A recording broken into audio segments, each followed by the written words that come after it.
ہمارے چینل میں خوش آمدید۔ تو چلیے شروع کرتے ہیں آج کی کہانی۔ میں ایک طوائف زادی تھی، مگر عزت کی زندگی گزارنا چاہتی تھی۔ اس کے لیے میں نے ایک ایسا قدم اٹھا لیا جس میں مجھے اپنی بھلائی نظر آ رہی تھی، مگر میں نہیں جانتی تھی کہ آگے چل کر میرے ساتھ جو ہوگا وہ میری ہستی کو ہی مٹا دے گا، یہاں تک کہ میں اپنا نام بھی بھول چکی تھی۔ اور پھر زندگی نے مجھے وہ دن دکھایا جس کا میں سوچ بھی نہیں سکتی تھی۔ آج میں دادی بن چکی ہوں، مگر وہ سب یاد کرتی ہوں تو میرے اوپر لرزہ طاری ہو جاتا ہے۔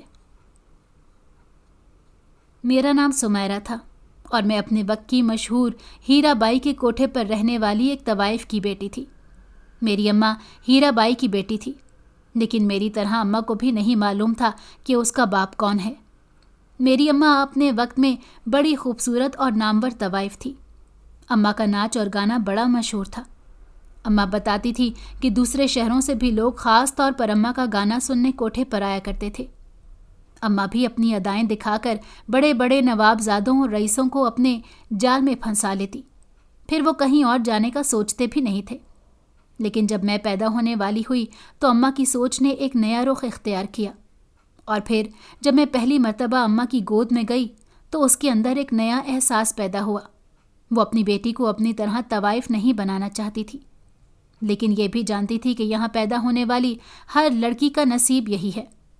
اس کے باوجود اماں نے مجھے تعلیم دلوائی اور ہیرا بائی سے ہاتھ جوڑ کر یہ درخواست کی کہ جب تک سمیرہ انٹر نہیں کر لیتی وہ ناچ گانا نہ سیکھے گی اور نہ کرے گی۔ ہیرا بائی بیٹی کی محبت میں مجبور ہو کر اس کی بات مان گئی تھی۔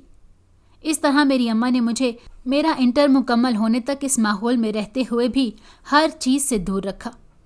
اپنی اور میری شاپنگ کے لیے اماں ہی بازار جاتی تھی، کیونکہ اماں نہیں چاہتی تھی کہ میں اسکول کے علاوہ ان بدنام گلیوں سے نکل کر کہیں اور جاؤں اور لوگ مجھے دیکھیں۔ اماں نے دنیا کی نظروں سے بچا کر مجھے رکھا ہوا تھا۔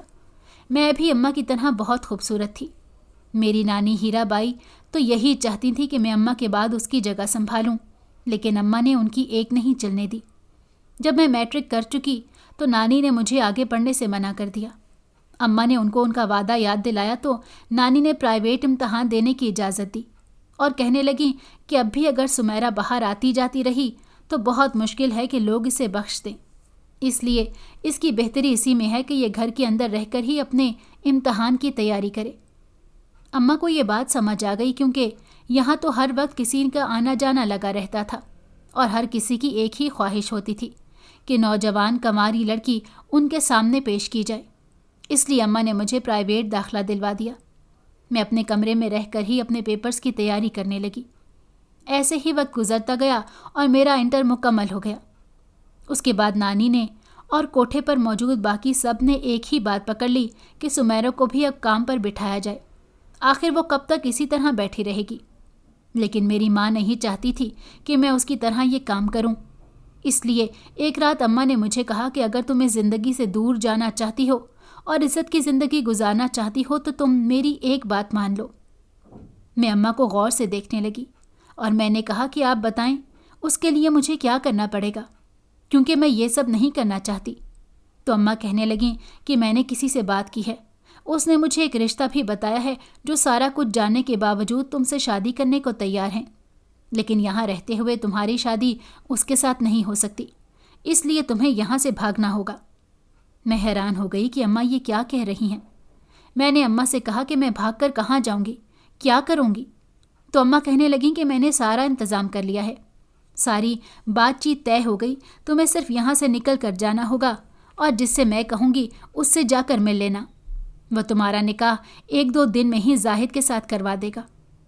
میں اماں کی باتیں سمجھ نہیں رہی تھی، لیکن یہاں سے نکلنا بھی چاہتی تھی، اور ظاہر سی بات ہے کہ اگر کوئی بھی یہ جانتا کہ میں ایک طوائف کی بیٹی ہوں، بے شک میں اپنی ماں کی طرح ناچ گانا نہیں کرتی، لیکن اس کے باوجود کوئی بھی مجھ سے شادی نہیں کرتا، کیونکہ ظاہر سی بات ہے اس کوٹھے میں پیدا ہونے والی ایک لڑکی کو کوئی شریف زادہ کیوں اپنی عزت بنائے گا۔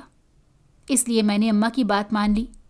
2 دن بعد اماں نے مجھے کہا کہ آج رات کو تم یہاں سے نکل جاؤ گی، اور تم جانتی ہو ساری رات تو یہاں پر سب جاگتے ہیں لیکن صبح ہوتے ہی سو جاتے ہیں، اسی لیے صبح فجر کی نماز کے بعد میں تمہیں یہاں سے نکلنے میں مدد کروں گی۔ اور پھر اماں نے مجھے ایک ایڈریس بتایا۔ میں اس رات بڑی خاموش تھی۔ مجھے سمجھ نہیں آ رہا تھا کہ یہ فیصلہ میرا ٹھیک تھا یا نہیں، مگر اماں کہنے لگی کہ یہی میرے حق میں بہتر فیصلہ ہے۔ پھر رات کو جب سب نے کھانا کھا لیا تو اماں نے مجھے میرے کمرے میں بھیج دیا۔ پھر جب خود میرے کمرے میں میرے پاس آئی تو دیر تک مجھ سے باتیں کرتی رہی۔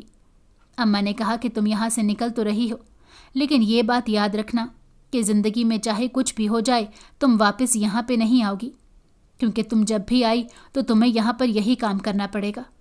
اسی لیے تم اپنی شادی کے بعد اپنا گھر بسا لینا اور کوئی بھی مشکل آئے یا کوئی بھی پریشانی آئے اپنے شوہر کے ساتھ کھڑی رہنا، اور خدا نہ خواستہ کبھی زندگی میں ایسا موڑ بھی آ گیا کہ تمہارے پاس کوئی راستہ نہ بچا، تب بھی تم اسی طرف نہیں آنا۔ اماں کتنی دیر تک مجھے سمجھاتی رہیں اور پھر کہنے لگیں کہ اب تم سو جاؤ، جب جانے کا وقت ہوگا میں تمہیں اٹھا لوں گی۔ پھر میں لیٹ گئی اور اماں میرے پاس بیٹھی رہی۔ میں پتہ نہیں کب سو گئی، لیکن جب اماں نے مجھے اٹھایا اس وقت اذانیں ہو رہی تھیں۔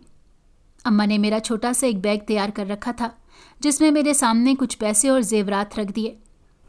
پھر مجھے ایڈریس لکھ کر دے دیا اور کہنے لگی کہ یہاں سے نکل کر گلی کے کونے تک جاؤ گی تو وہاں پر ایک آدمی کھڑا ہوگا، وہ تمہیں ٹیکسی تک چھوڑائے گا۔ صبح ہو چکی ہوگی، اس لیے ڈرنا مت اور آرام سے اس پتے پر پہنچ جانا، باقی وہ سب سنبھال لیں گے جہاں تم جا رہی ہو۔ میں اماں سے گلے مل کر رونے لگ گئی۔ اماں بھی رو رہی تھی، لیکن پھر اماں نے دل پر پتھر رکھ لیا اور کہنے لگیں کہ تمہیں بھی دل کو سخت کرنا پڑے گا۔ پھر انہوں نے مجھے رخصت کر دیا۔ میں شاید دنیا کی پہلی بیٹی تھی جو اپنی ماں کے گھر سے اس طرح رخصت ہو رہی تھی، اور میری ماں کے گھر کے دروازے ہمیشہ کے لیے میرے اوپر بند ہو رہے تھے۔ اماں نے مجھے وہاں سے نکلنے میں مدد کی تو میں بڑے آرام سے وہاں سے نکل گئی۔ سارے راستے سنسان پڑے تھے اور جب میں گلی کے نکڑ پر پہنچی تو وہاں پر ایک بوڑھا آدمی کھڑا تھا جو مجھے دیکھ کر مسکرانے لگ گیا اور میرے سر پر ہاتھ رکھ کر دعا دینے لگا۔ پھر اس نے مجھے ٹیکسی کروا دی اور میں اپنی انجان منزل کی طرف بڑھ گئی۔ جو ایڈریس اماں نے مجھے دیا تھا وہاں 3 گھنٹے بعد پہنچی تھی۔ وہاں پہنچ کر میں نے دروازہ بجایا تو ایک عورت نے دروازہ کھولا۔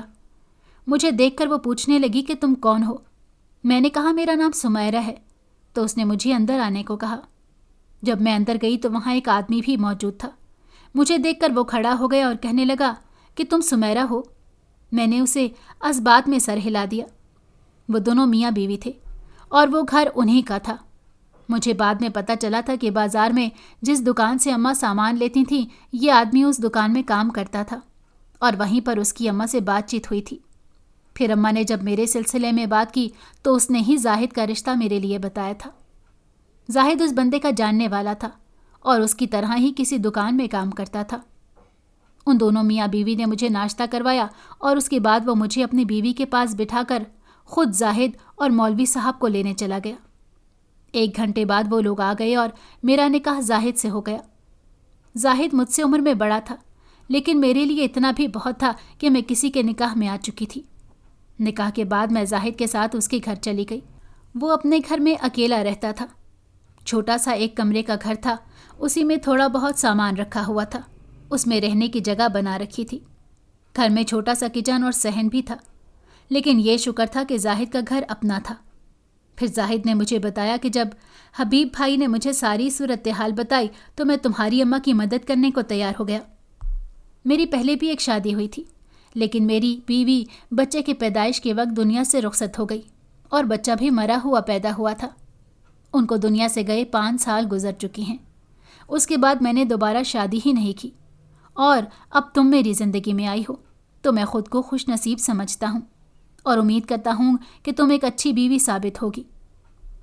میں اپنے شوہر کی باتیں خاموشی سے سن رہی تھی اور اس بات میں سر ہلاتی رہی۔ اس کے بعد میری نئی زندگی کچھ اس طرح شروع ہوئی کہ مشکل سے گھر میں 2 وقت کا کھانا بنتا۔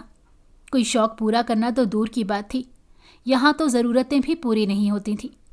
حالانکہ میں نے سوچا تھا کہ شادی کے بعد میں آگے بھی پڑھوں گی، لیکن اب لگ رہا تھا کہ جیسے ہر خواب صرف خواب ہی رہ جائے گا۔ دن بڑی مشکل سے گزر رہے تھے۔ مجھے اماں کی بڑی یاد آتی تھی، لیکن میں اماں سے ملنا تو دور کی بات فون بھی نہیں کر سکتی تھی، کیونکہ اماں نے مجھے سختی سے منع کیا تھا۔ لیکن جب میری شادی کو 1 مہینہ ہو گیا تو ایک دن زاہد کے فون پر اماں کا فون آیا۔ میں تو خوشی سے پاگل ہوئی جا رہی تھی۔ میں نے اماں سے پوچھا کہ آپ کو زاہد کا نمبر کیسے ملا، تو اماں کہنے لگی کہ میں نے حبیب بھائی سے لیا تھا۔ اماں نے مجھ سے میری خیریت پوچھی تو میں نے اماں کا دل رکھنے کے لیے جھوٹ کہہ دیا کہ میں بہت خوش اور مزے میں ہوں۔ اماں یہ سن کر خوش ہو گئیں اور کہنے لگیں کہ میں خود تمہیں فون کر لیا کروں گی، بس تم مجھے فون مت کرنا۔ پھر میں نے اماں سے پوچھا کہ میرے آنے کے بعد تمہارے ساتھ کوئی ایسی ویسی بات تو نہیں ہوئی؟ اماں کہنے لگیں تم اس بات کو چھوڑو، جو ہونا تھا وہ ہو گیا، بس تم اپنا خیال رکھنا اور اپنے گھر میں خوش رہو۔ یہ کہہ کر اماں نے فون بند کر دیا۔ میں خوش ہو رہی تھی کہ آج اماں سے بات ہوئی۔ زاہد بھی مجھے دیکھ کر خوش ہو رہا تھا اور کہنے لگا کہ میں بہت محنت کر رہا ہوں، جلد ہی ہمارے حالات اچھے ہو جائیں گے۔ میں تھوڑا سا مسکرا دی۔ ویسے تو زاہد بہت اچھا تھا، میرا بہت خیال بھی رکھتا تھا اور قدر بھی کرتا تھا، لیکن حالات نے ہمیں بڑا مجبور کر دیا تھا۔ اور پھر جب میرے ہاں بچے کی پیدائش ہونے والی ہوئی تو میری طبیعت بھی بہت خراب رہنے لگی تھی۔ پھر میں نے ان پیسوں سے خرچہ کرنا شروع کر دیا جو اماں نے مجھے دیے تھے۔ میں نے زاہد سے کہا کہ میرے پاس کچھ زیورات ہیں جو اماں نے دیے تھے، ان کو بیچ کے کوئی اپنا کام شروع کر لو۔ تو زاہد نے کہا کہ میں جو کام کر رہا ہوں وہی ٹھیک ہے۔ میں کوشش کر رہا ہوں کہ مجھے کسی بڑی فیکٹری میں نوکری مل جائے، پھر میری تنخواہ اچھی ہو جائے گی، اور یہ جو زیورات ہیں یہ تم اپنے لیے اور بچوں کے لیے سنبھال کر رکھو۔ مجھے زاہد کی یہ بات بہت اچھی لگی، کیونکہ اگر کوئی اور ہوتا تو وہ میرے پیسے اور زیورات ہڑپ کر جاتا، لیکن زاہد کو واقعی میرا خیال تھا اور مجھ سے محبت تھی۔ پھر میں بھی دل سے زاہد کا خیال رکھنے لگ گئی، اور جب ہمارے ہاں میری بیٹی پیدا ہوئی تو ہماری خوشی کی کوئی انتہا نہیں تھی۔ میں نے اماں کو فون پہ بتایا تو وہ بھی بہت زیادہ خوش ہوئی اور کہنے لگی میرا دل تو کرتا ہے کہ اپنی نواسی کو آ کر دیکھوں، مگر مجبور ہوں، کیونکہ میں نہیں چاہتی کہ میرا پیچھا کرتے ہوئے کوئی بھی تم تک پہنچ جائے۔ اس دن فون پر بات کرتے ہوئے اماں کو اچانک سے کھانسی کا دورہ پڑ رہا تھا۔ میں نے اماں سے پوچھا کہ کیا بات ہے، طبیعت ٹھیک نہیں؟ تو اماں کہنے لگی ہاں، کچھ دن سے کھانسی آتی ہے۔ میں نے اماں سے کہا کہ اپنا چیک اپ کراؤ اور علاج بھی کروانا۔ اماں کہنے لگی کہ ہاں میں دوا کھا رہی ہوں، تم بس اپنا خیال رکھا کرو اور اپنے گھر میں خوش رہو۔ ہمیشہ کی طرح یہ کہہ کر اماں نے فون بند کر دیا۔ اب میں بچی کے ساتھ زیادہ مصروف ہو گئی۔ میں اپنی اس زندگی کو دل سے قبول کر لیا تھا۔ زاہد کو بھی ایک فیکٹری میں نوکری مل گئی تھی۔ اس کی تنخواہ بہت اچھی تو نہیں تھی، لیکن پہلے سے بہتر گزارا ہونے لگ گیا تھا۔ ہم دونوں بچی کے لیے کپڑے بھی لے لیتے تھے اور اس کے دودھ وغیرہ کا خرچہ بھی نکل آتا تھا۔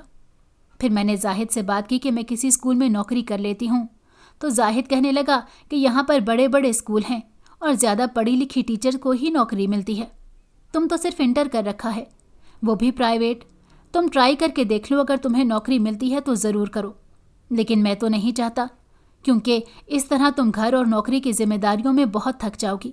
میں نے زاہد سے کہا کہ میں ایک مرتبہ اپلائی کر کے دیکھتی ہوں، اگر نوکری مل جاتی ہے تو ہم مل جل کے ایڈجسٹ کر لیں گے۔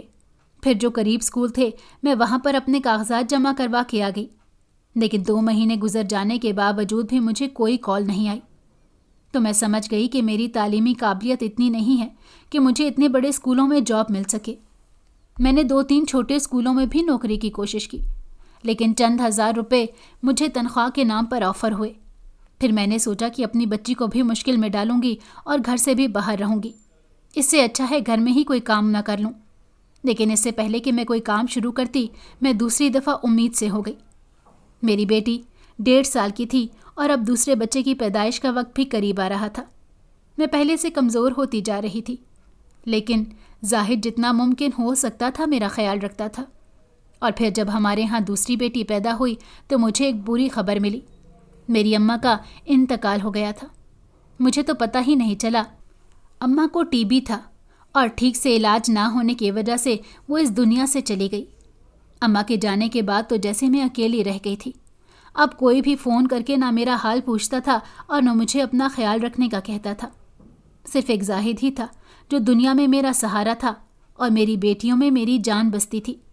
میں نے گھر میں چھوٹے موٹے ٹیوشن شروع کر دیے، لیکن ہم جس طرح کے محلے میں رہتے تھے وہاں پر 200-300 سے زیادہ ایک بچے کی فیس کوئی بھی نہیں دیتا تھا۔ اس کے باوجود میں نے ٹیوشن پڑھانا جاری رکھا۔ 4-5 بچے میرے پاس آنے لگ گئے تھے، مہینے کا 1,500-2 ہزار ہو جاتا تھا۔ میں اسے اپنی بچیوں کے لیے کوئی نہ کوئی چیز لے لیتی تھی۔ زاہد نے بھی مجھے ٹیوشن پڑھانے سے منع نہیں کیا، کیونکہ اسے بھی لگتا تھا کہ میں ٹیوشن پڑھا کر کسی حد تک مطمئن ہوں، اور پھر جب ہمارے ہاں بیٹا پیدا ہوا تو ہمارے اخراجات میں بھی اضافہ ہو گیا۔ 3 بچوں کے ساتھ مہنگائی کے اس دور میں زندگی گزارنا بڑا مشکل ہوتا جا رہا تھا۔